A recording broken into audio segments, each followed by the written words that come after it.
Sabato scorso si è svolta a Naro la prima edizione del Festival Narrando. La centralità dell'evento è stato costituito dalla degustazione di vini proposto dalle cantine partecipanti e della gastronomia locale. I vari stand sono stati suddivisi in 6 location di prestigio della città.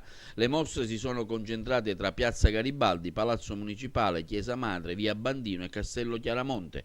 Il ricavato è stato devoluto alle associazioni di ricerca AIRC e ASLA. L'iniziativa è nata dalla volontà di alcuni ragazzi di Naro di far conoscere quanto più possibile, con una veste anche un po' diversa e particolare, le bellezze del patrimonio artistico e culturale narese.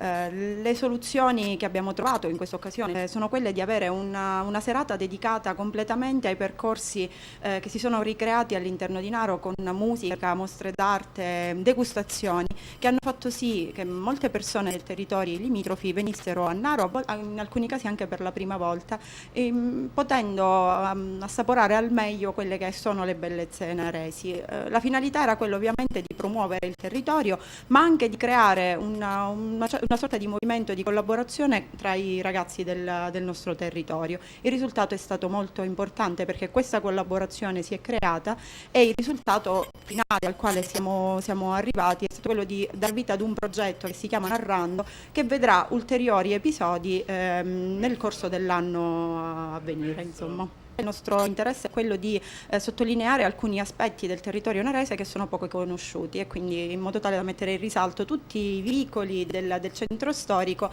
e di metterli in contatto anche con quelle che sono le realtà artistiche del nostro territorio. Abbiamo potuto far affidamento anche sulla disponibilità dell'amministrazione, infatti siamo sicuri di poter contare anche per il futuro sia sulla collaborazione del sindaco che dei dipendenti comunali, che già in questo caso si sono dimostrati assolutamente disponibili con la loro presenza. Difatti l'evento ha avuto luogo di sabato e ciononostante loro sono stati presenti e ci hanno assistito fino all'ultimo, sostanzialmente dalla mattina alla sera sono stati insieme a noi.